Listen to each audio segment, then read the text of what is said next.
Okay, good afternoon and welcome to the weekly Neo Nation Twitter space with Veax Labs. I am your host, Dion Guillaume, and I'm joined today by Marcos Lopez, who's in charge of business development at Metapool. Today we are discussing Metapool, the Neo ecosystem, and more. First off, just a quick disclaimer, the views discussed in the show is entirely that of the participants and does not constitute financial advice, nor does it reflect the views of Veax Labs, so NFA and DYOR. Let's get started. Marcos, can you introduce yourself and tell us a little bit about Metapool? Sure thing. First of all, thank you for having us, and thank you for this opportunity to present ourselves on your weekly show here, Dion. I'm very happy to introduce myself and then also introduce Metapool. And I'm sure we have a lot of interesting topics to discuss today. First, to me, I am Marcos, as you said correctly. I live in Switzerland, grew up in Switzerland, originally Spanish. Spent all my life here in Switzerland and was formerly working in the banking industry. So I was for 15 years working in various banks here in Switzerland. Maybe a quick fun fact side note here. I actually was working for one of the banks that one of your investors was a part owner in.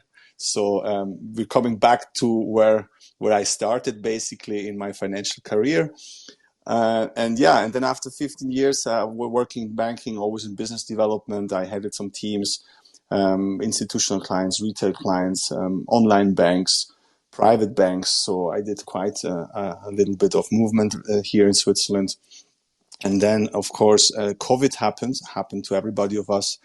And I was basically, sitting at home, communicating with my customers over Zoom and Meet. And at that point, I just wondered, what am I actually doing in these banks all the time? Why am I going early in the morning to a bank in a suit with a tie when my customers are actually not even in Switzerland because they were in Turkey and in other countries? So I question a little bit my life at that point, not my life really, but my business life, so to speak, or my professional life, and said at one point, enough is enough.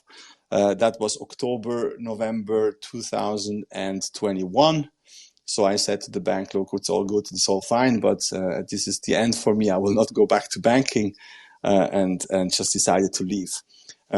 Then January 22, I got in touch with the NEAR Foundation here in Switzerland, specifically with the guy heading the education department, Sharif. And he said, why don't you start with us and you do a program with us, which was called Entrepreneur in Residence. They had a 30, 90, and 180 days. I ended up doing a 180 days Entrepreneur in Residence program with them, which was basically you just either build a project or you have some business idea that you want to do in Web3, and it's a starting point for you to catch somehow your foot into this industry, because coming from banking is not necessarily the easiest way, like so many other business sites couldn't enter so easily. So yeah, I did this. Was very nice for a half a year. When the program finished, I got introduced to Claudio, the co-founder of Metapool. And since they were looking for a business development person with a background in finance, for a plan they had developed, let's say, and I will just explain a little bit further down the road. Then they said, look, you are in finance, you speak Spanish, it's a good match. And so I started here in Metapool, and it has been already almost, I would say 9 months, but it feels like I just started like 3 weeks ago. So that's basically my background. Privately, I was always interested in Bitcoin, in crypto since Mt. Gox, but we will get later maybe back to that. Let me give you also a quick introduction about Metapool.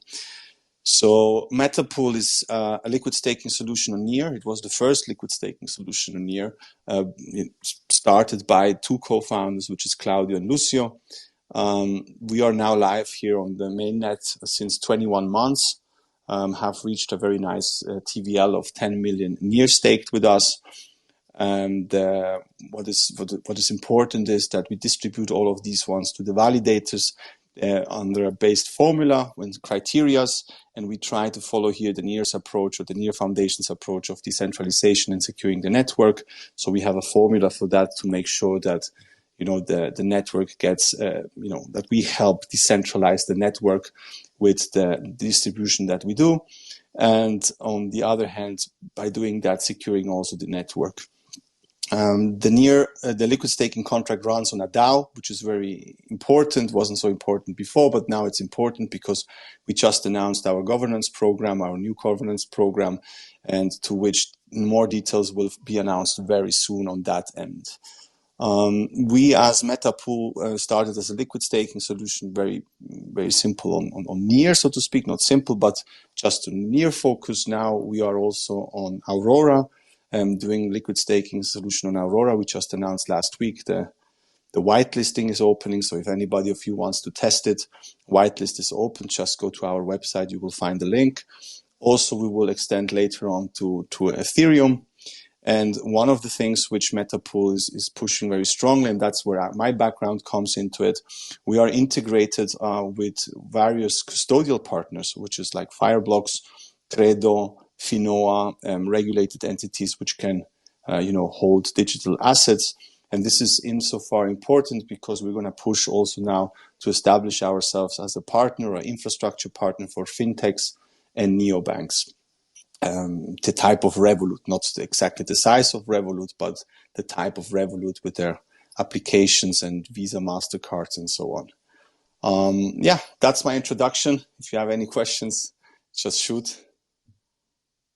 Yeah, well, before we move into the next question, which will basically go back into your background in crypto, I did see, my last 2-3 years working in crypto. Before joining Takens, I was at Gate.io, and a lot of fintech people have moved into crypto over the last few years. I don't know if that was partly spurred by the COVID pandemic and working from home, but it's quite interesting to see how fintech is moving in there, and then how crypto solutions are coming to the fintech industry, especially now with favorable regulatory frameworks being established worldwide.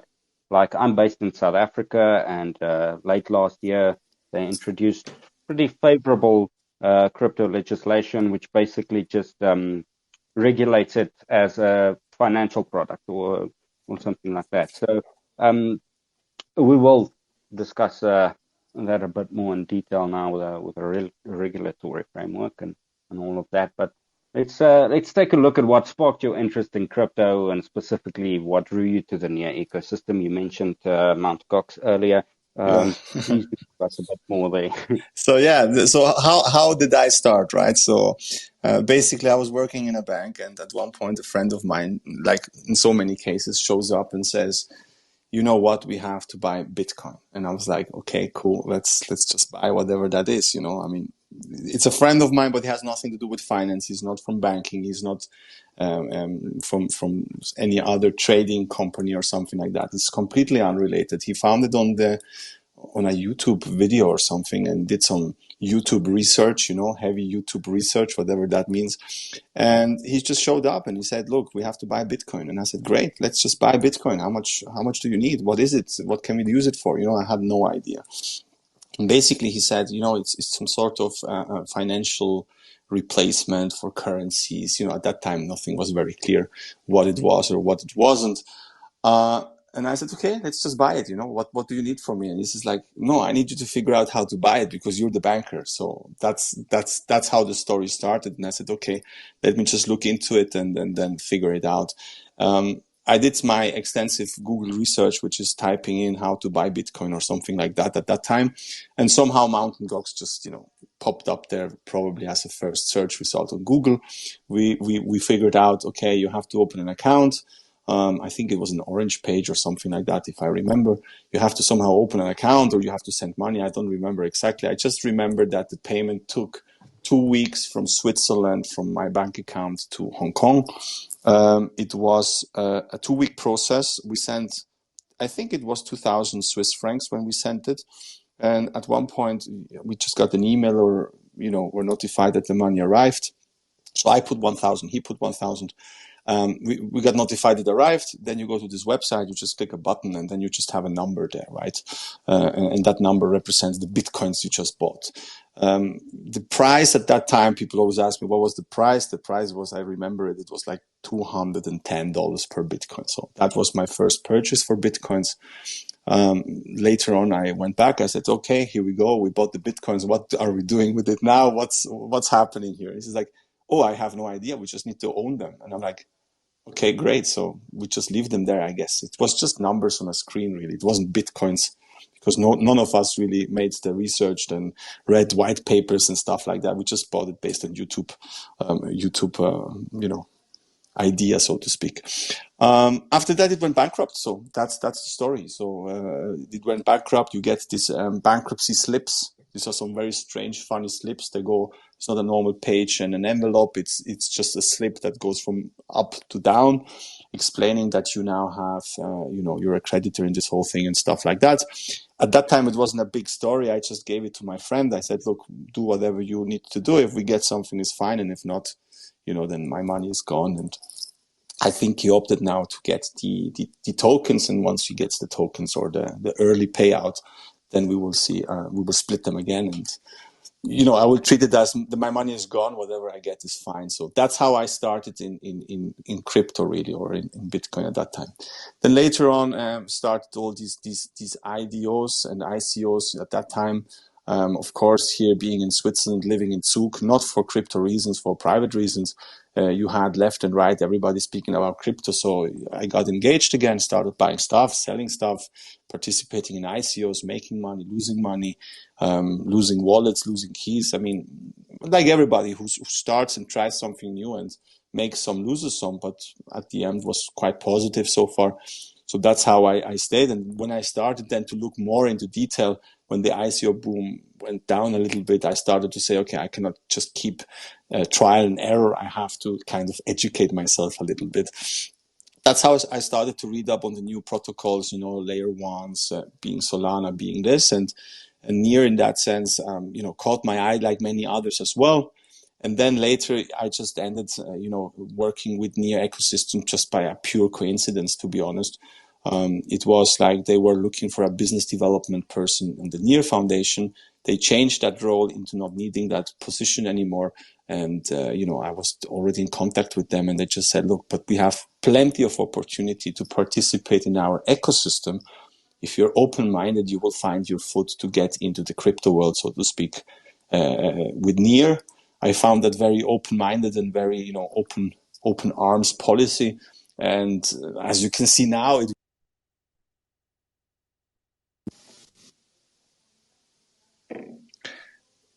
so can you hear me? That's my story, how I ended up with Near, so to speak. Yeah, so I can relate to you about early regrets, I guess, with Mount Gox. I've known about Bitcoin since and crypto, I guess, since 2011. And over the years, I kind of brushed it off. Back in 2011, it was difficult, as you mentioned, with your interaction with Mt. Gox. Back then, it was very difficult to acquire these coins. So I just kind of let it go. And then over the years, I'd briefly interact with it, but then just brush it off until eventually coming back to it. But yeah, I hope you do at least earn something from your losses from Mt. Gox. I think people have been waiting for what, basically a decade now for the payouts and getting their funds back. It's a sad story what happened there, and it actually comes into our next question, which is the state of crypto in 2023. Obviously, with the collapse of FTX and a few other platforms towards the end of 2022, the market started to look a bit more bullish here and around the middle of the first quarter of this year. Then we had the high-profile collapses of a few banks like SVB in the US, and now we suddenly have a meme coin boom. What's your take on the current state of the market? Where do you think we're going to go throughout the rest of the year? Obviously, we have the next Bitcoin halving coming up, getting people excited, but I mean that is still nearly a year away, so there's still still a lot of opportunity to either go up and down. What's your take? Yeah, what's my take? It's a good question. It's difficult to say because in crypto, everything changes like almost on a weekly basis now, and the macro factors of the entire economies of the world also play a lot into it, right? So, yeah, we had a lot of collapses. It's nothing new. I mean, we had collapses before, as you were saying, and myself, we had empty gogs at one point, right? And crypto was dead at that time, as they said. Then we had, number of other failures happening as well. Everybody said now crypto really, really is dead, and China forbid it, and India forbid Bitcoin, and whatever have you not. But I think the crypto world, not all applications, not all coins, maybe specifically not the meme coins in this case, but there is a purpose, or there is a use case for it. So even if you forbid it, the technology will prevail at the end. So that's my opinion. That's some sort of my professional opinion, having worked 15 years in banking. I'm not gonna go into the whole detail of what it means to send from a Swiss account US dollars to China or to South Africa, but there is so many cumbersome steps involved that at one point you just have to say, look, there must be a better solution for this, right? And that's what drew me also so much to cryptocurrencies and to the entire technology sector in this case, is I saw how easy it is to send bitcoins. At one point, I had to make some transactions, and my counterparty was actually in China, and he just said, "Look, if you want, you can just send bitcoin. It's much easier, and you can just send." 10 minutes later, he has the bitcoins. The payment is done. It's finished. It's good to go. And that was years ago. Maybe I'm speaking you now 6 years ago, 7 years ago. So that was easily possible already then. So now then we have, of course, all of these bad players or bad actors in the system, which obviously comes with little to no regulation, brings the bad actors. The bad actors eventually die out.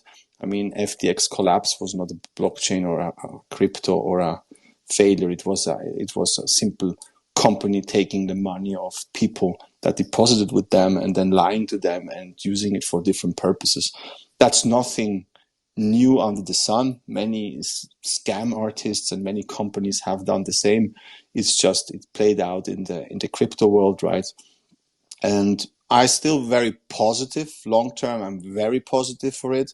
There's gonna come some regulation. There's gonna be some harsh regulation and easy regulation depending on which country. But clearly, you can see that the world is moving into we're going to regulate crypto. Some maybe in US a bit stronger, maybe Europe a bit smarter, but the technology at the end will prevail and the proper use cases will prevail too.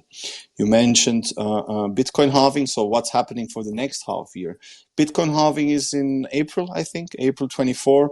But usually it starts already earlier to have this positive mood. Let me put it this way.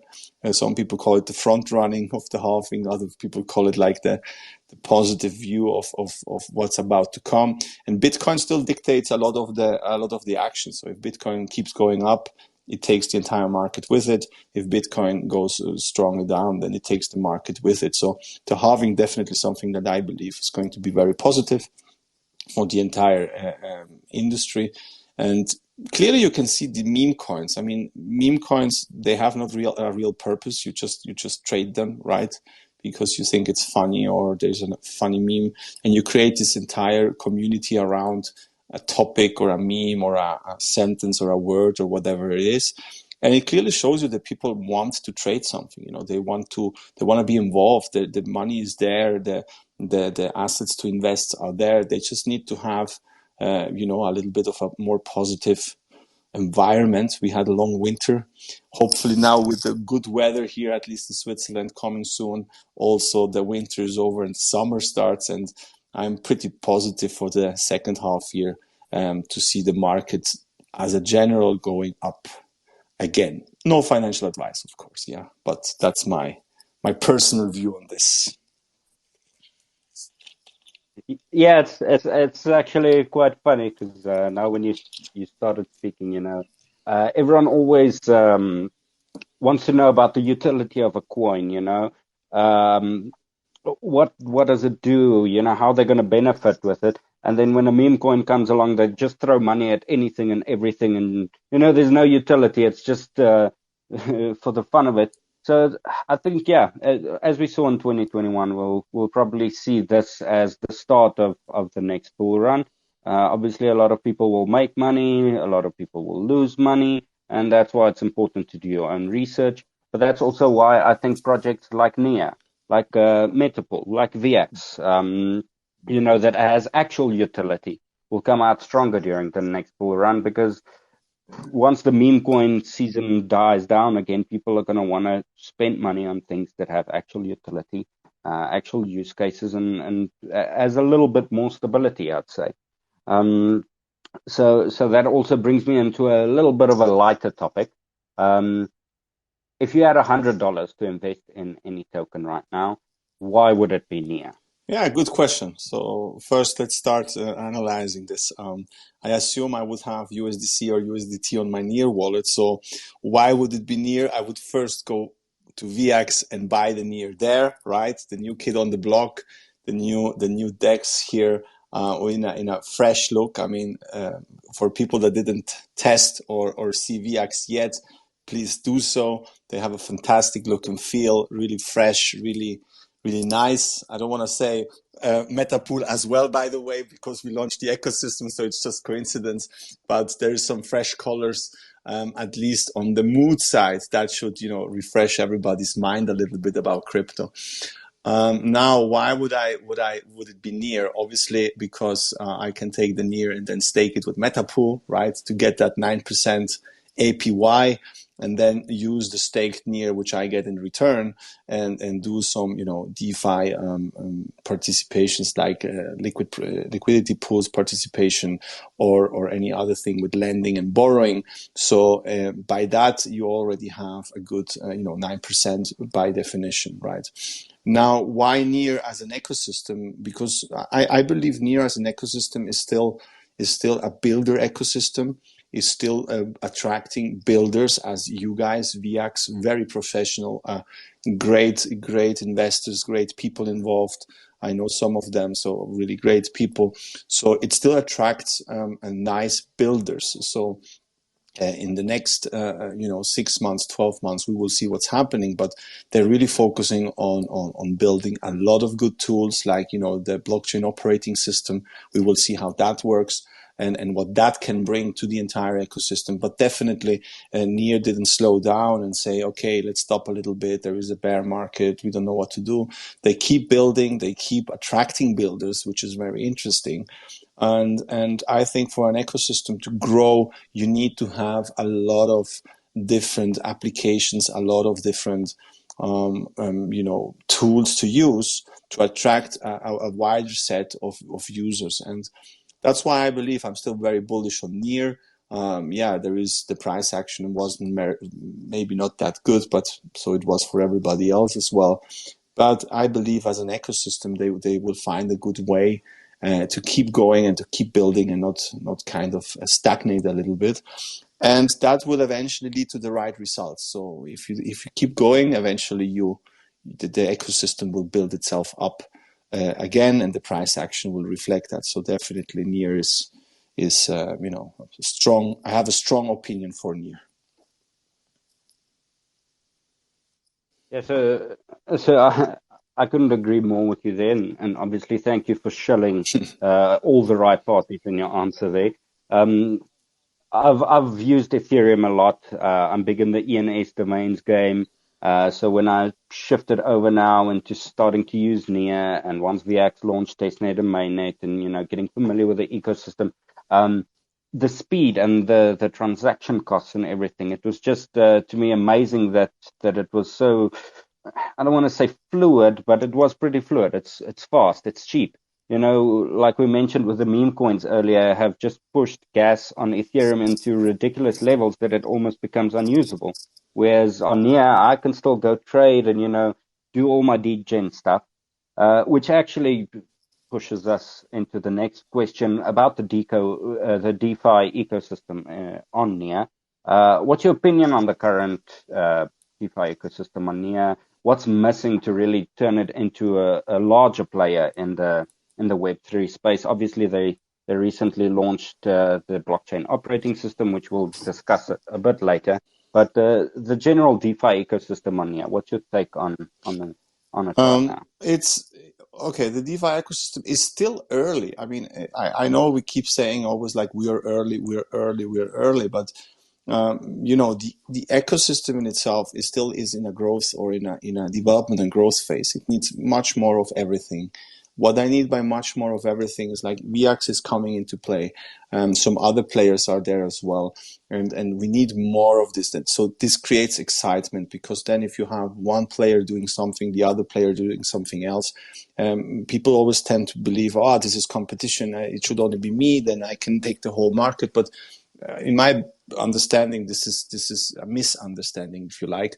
The more opportunity you have as a user to use the ecosystem, the more enticed you are to actually go and try something new, right?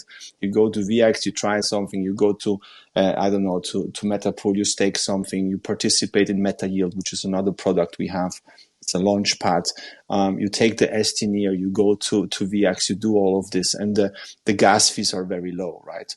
I still use the Ethereum ecosystem, and thanks to we shall say Pepe and Jared from Subway, or the sandwich attacks, you had gas fees of $100. I mean, half of the world is just outpriced on this. I mean, even myself, I would not use Ethereum on $100. So yes, the liquidity is still big on Ethereum, but the gas fees just makes it not accessible for most of the people. Near is designed in a different way. The scalability is there to keep this cost always at a minimum or very low, let's say. So that allows a much bigger part of the world to participate in a blockchain. Otherwise, if it's too expensive, they can just not afford to use it. They will say, great technology, love it, too expensive for me to use, right? So what is missing in the Web3 space or in the DeFi ecosystem is I would just say keep building is the key here. New players will come, and the new players will attract their users and their fan base, if you like, and with that it keeps growing and growing, and eventually it just develops into a nice ecosystem full of energy and full of participation and all of this. It's a bit of a bear market as well, but I think we will see that once the bear market generally is over, people will start participating with much more action, try something, and then you just need to try it a couple of times, like you said, and say like, wow, the gas fees are really low. The transactions are really fast. It's great. And obviously, since the ecosystem keeps building, like you guys joining as well, the blockchain operating system. So all of these things eventually will lead to a very big, the small little parts will become to one big thing eventually. And that's when we will have the fun again, let's say. Yeah, no, I couldn't agree more. I think, with Ethereum's gas fees being so high, especially because of the meme coins and everything else that's going on there, it will very likely push a lot of people and a lot of projects that, want to build in the blockchain space, want to build in Web3 or DeFi into other blockchains, such as Nia, that does offer, scalability, but also cost-effective transactions, fast transactions. There's a lot of opportunity. And yeah, the term "we're still early" is thrown around a lot. But I mean, if you look at the total crypto market cap is only 1.1 trillion at the moment. You compare it to gold or the global derivatives, there's still a massive, massive opportunity for growth. So we are, in fact, still early. Obviously, one of the mindsets that a lot of people have nowadays, because you can get anything at a click of a button, book a place to stay on Airbnb or get food or get an Uber or everything with a click of a button. They have that mindset with crypto and investment that, I'm going to just basically click and buy this coin, and in a week I'm going to be a trillionaire. But that's not the case. We are early, but you also need to practice patience. So yeah, I definitely agree with you on that part.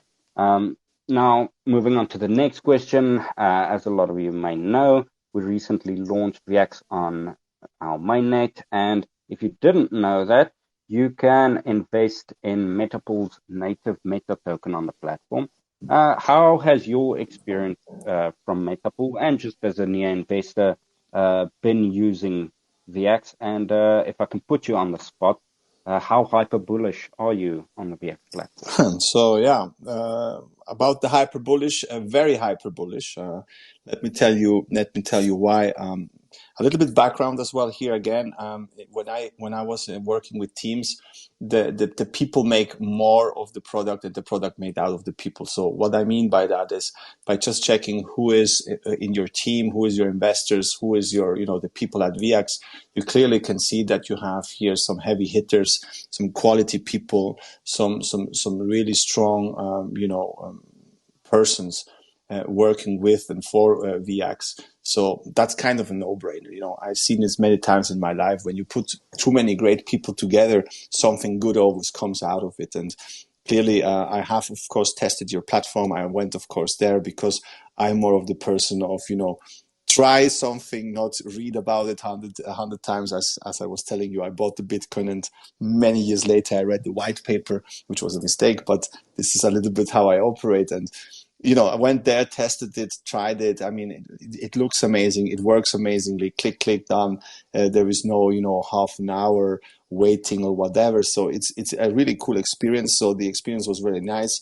I urge or I suggest everybody in this call just go there, try a couple of swaps. You don't have to try to move the market. Just use it a little bit, try a little bit, click on some buttons, see maybe provide some liquidity on some pools and start to make some little fees as well out of it. And you will see that definitely VX created an amazing tool. We are in today's world, of course, used to that. Download an app, it has to look amazing and has to work fantastically, but you really did something great there. So I'm sure users, when they're gonna start using it, they're gonna love it, and therefore hyper bullish for it, of course. No, that's good to hear. You have all the right answers today. Thank you. um, Speaking of the Meta token and the Meta ticker, do you think that's one of the reasons that Mark Zuckerberg has scaled back their metaverse initiative because they can't get the Meta ticker? Yes. So we were asked this many times, and the answer is, of course, yes. Of course, we were first. So you know what happens if you come last in this case. No, jokes aside, I mean, we created the Meta ticker for a different reason, or Meta pool for that sense. There has some logic being behind it. Why Mark Zuckerberg, copied us, I don't know. We should ask him. Unfortunately, I lost his contact details. But yeah, he tried something with the metaverse to go in big initiative. He's scaling back, but I'm not sure he's completely dead. I can see clearly that he's going to combine it into something new with AIs and some VR probably, or something like that. So, I expect something to come out of this entire initiatives that he has put in place.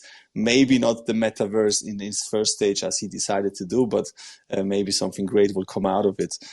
For us, we are Meta pool, we are Meta, let's say, in the crypto world. He's Meta in the traditional world, so there is room for both, I guess and assume.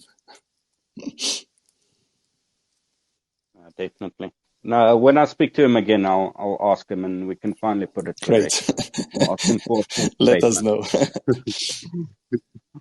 Now, onto a more serious question. Last week, you unveiled the new Metapool ecosystem with the DApp, I believe. Can you tell us a little bit more about this and why the near community should be excited about it? Sure. So first of all, we unleashed, if you like, our new color scheme, corporate identity, put a little bit of fresh colors. It was due because since we started, we just had the same color schemes and so on. So we refreshed the whole page. It's now in flashy colors, a little bit more motivating, more exciting. The other thing is, of course, we put everything in one place. So Metapool is not just liquid staking, but we build also Meta Yield, which is headed by Lorena in our team, which is basically you block your ST that accrues staking rewards for 6 months, and you use the staking rewards. Instead of receiving them, you give them to a project that wants to launch, like a launch pad. and you receive in return their native tokens from them, right, from the project. So it's kind of like you have NEARs at the beginning, let's just say 100 NEARs. After 6 months, you still have 100 NEARs, and the staking rewards that you should have received, or which you receive, you exchange them for project tokens, which is a very exciting way of participating in seed rounds, if you like, without losing your initial capital, which is the NEARs that you had. So that is one project we build, Meta Yield. Then we have Meta Bonds, which is a secondary marketplace for tokens which are locked. So if you have tokens which are locked for 8 months, you can create a bond, put it out there, and a little bit similar like eBay and has for their system. You can auction them off in a time frame, or you can just say, I want a fixed price for it, maybe 80% or 90% or something like that. So you can have the marketplace and sell the tokens there. So we had all of these things left and right. We put them all together into a nice, ecosystem website for users to be a little bit more friendly to see all of this. Additionally, we also announced our governance program for the DAO, which means we will be announcing a lot of information coming days, basically, or coming weeks, where we will start putting the community more in charge of what's happening here in the NEAR ecosystem, or the NEAR Metapool ecosystem, with voting, with proposals, with ambassadors that go together into this program. So we're starting to put the community also, front and center, as we have been doing with the NEAR token holders, front and center always. We're now putting the community into a more driver's seat and more action to start deciding on certain, future steps we are doing. And of course, the ambassador in the community. So if you want to be an ambassador, if you want to participate with us, just reach out. Lorena, again, here is doing the great work with the ambassador program. And like this, that's the whole announcement that we did with the ecosystem. We have some more news coming, so you should really check our Twitter and have notifications on, because some more news will come very soon. And yeah, we're very excited for all of it, for everything. We're just as excited. I mean, if you look at all the strong projects, they have a strong community behind them, and putting the community in control definitely, in my view at least, helps in the progress for projects and excelling. Now, as we just have two questions left, earlier we did speak a little bit about the Neo blockchain operating system that was launched just a few weeks ago. Do you think there's merit in a blockchain-based operating system? And do you think that it has an opportunity to push NEAR into a bit more positive spotlight, or give them a much larger prominence in the blockchain ecosystem, in the blockchain space? Definitely. So it's just unveiled. So you know how it is. It comes usually with a big announcement, and then you will have to pick up the pieces and figure out, so what is a blockchain operating system? What is it for? What can it be used for?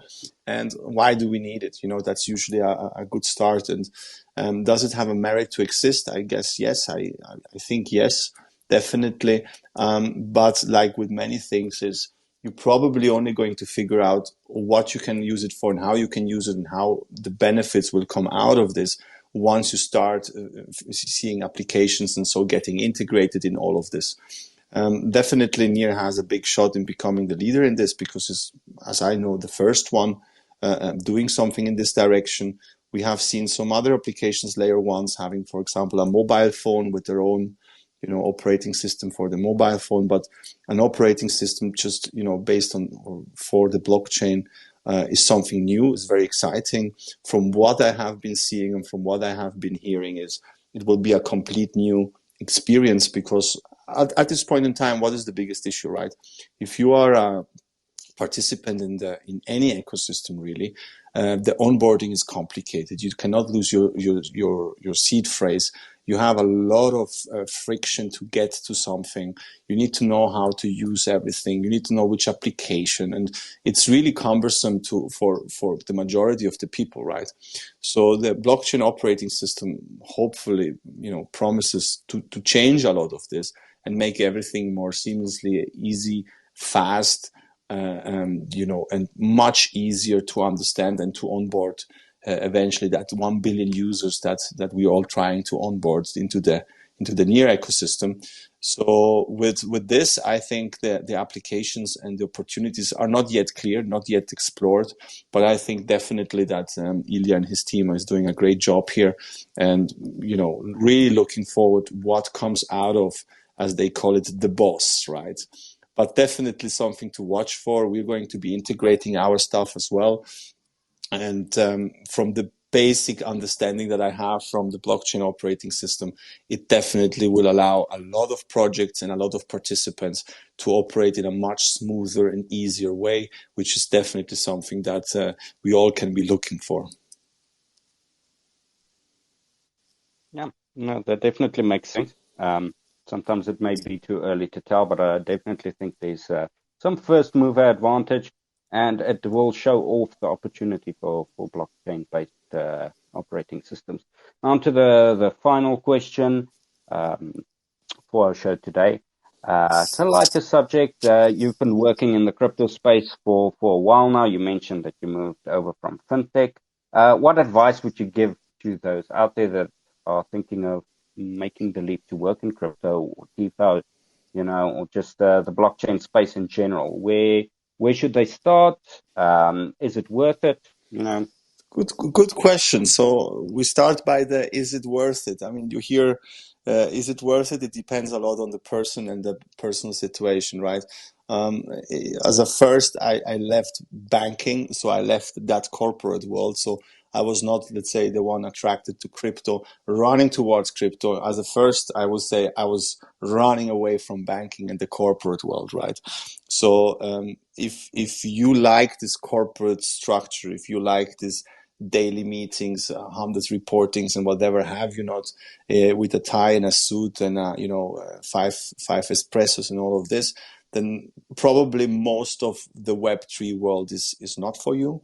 Probably you will not become very happy. I mean, some people really are in love with their head of something titles and their VP on their business card.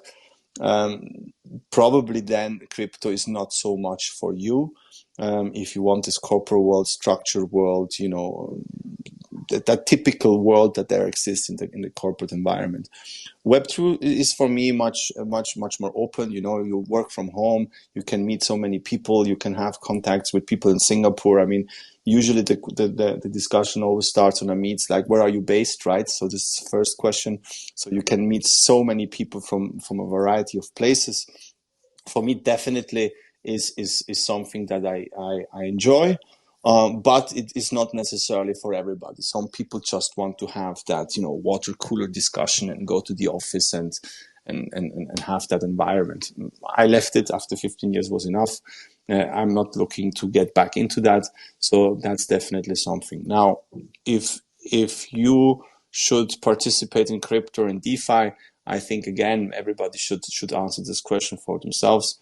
I really believe in the technology and what this can bring to not just me, but to everybody. Once we develop it a little bit further and, everything gets a little bit more structured, because as I said, we're still early, right? But the DeFi and crypto in general, yes, definitely. That's something that, for me at least, is a no-brainer, right? If somebody is at least a little bit interested in technology and is a little bit interested maybe in finance and how this whole operates and how working without boundaries, let's say like that, is something for them, then crypto is definitely something that is very appealing to that type of person, right? Now, the hard part is always when you want to enter crypto, because it's so new, usually or most probably you didn't have a master's in blockchain or a master's in DeFi or whatever have you not. So if you are not a developer itself, if you're a developer, it's usually easier because why? You're a geek. You probably know one or two languages already. So learning a third one is not that complicated. And developers usually go by documentation, which, by the way, Near has apparently a great documentation. Every developer tells me this. I don't know if Near has a special good one or the others are a bit bad, but the documentation is really good. So for a developer, it's very easy to build something. When I say easy, it's of course hard to build it, but you know, a developer already is a developer probably now, right? Now, if you want to be in business development or in marketing or all of these positions, it gets a little bit more tricky. Or community manager, you know, it's not something that you have in a bank, for example, or if you work at Amazon, you don't have a community manager most probably. So you have to find some way, some way to enter, like I did, right? You have to put your foot somewhere in. And now here, of course, the good part is crypto is very, very open-minded. If you want to enter and you want to be part of this industry, you will find a way to enter. This is not something necessarily true for the banking world, for example, which I was. You have to have some great luck, or you have to somehow have a great background or study for it to be able. Crypto just accepts you, and you know there's plenty of stories of people starting as a community manager on Discord, moving on to some marketing activities, and then heading up a team for 3 people. You know, not impossible, very possible in crypto. You want to do business development, the same thing. You start with the community, you start learning everything about the project and so on, and then you know somehow you can enter, right? Is it for you? Is it for everybody? I don't know. Everybody has a different situation, but as I said, the world is open for people that want to try and be part of this. Again, if somebody wants to be an ambassador for Metapool, for example, it's possible. You know, you just reach out and we can see if we can do something here. Sometimes, you know, it doesn't get paid a lot in the beginning, but you can start with this and, you know, as they say, put it on your resume and become part of the community, right? And in crypto, what I have found is everything is about contacts, you know, network, or as they say, your network is important here. But it's also a place I have found it's very easy to network. There is events everywhere, meetups, there is small Twitter spaces like here, you know, and then you can just reach out to most of the people. Most of the communication is Telegram. You can just hit somebody up at any given time. Doesn't matter anymore in which part of the world he is. You are in Switzerland, and here it's now 6 o'clock in the evening. I write to you and I say, hey, yo, can you check this, or can you look at this? I have no idea where you are, and it's fine. So you don't have to think of, maybe he's sleeping, so I better send him tomorrow. So you can just enter this world. It's going to be maybe a little bit a rocky start, depending on your background, but you can just reach out to people and say, look, I'm really interested in this. You can do your homework. You can read all the documentation about the project. It says, I love your project. How can I get involved? What can we do? And more often than not, you're going to find some positive answer in one way or another, which in a you know more corporate setting is quite hard. So I would say if somebody really wants to you know enter this, the first thing is read a little bit about the projects, get informed, not just go from Discord to Discord and say, I want to be part of yours. Just read about it, say, look, I saw that you do this, I saw that you do that, I think you could do this as well or improve that. And you're already in a discussion with the people. And I think once you have this discussion, it's quite easy to keep going one way or another. Yeah, that makes sense. Thank you very much, Marcus, for joining us today, and to everyone that tuned in. For those who joined late or don't know, we usually do both a recap article and video following every Twitter space. So we will be publishing our article and our recap with Marcus next week. So if you missed anything or you just want to listen to it once again, just stay tuned and you'll be able to do that. Thank you very much for joining, Marcos. We look forward to seeing what Metapool has planned, especially as the bull market approaches. And for everyone out there that wants to find out more about Metapool, you can just go to metapool.app. They have got resources on there, links to all their socials. And you can, of course, give Marcos a follow. It's at Marcos Metapool Exactly. on Twitter. Yeah, thank you very And much. also, just a quick one. Thank you very much for having me. I mean, this was nice. There was a nice talk we had together here. Since you go also on Veax, of course, not just Metapool, because we are partners here. We're gonna do great things together in the future.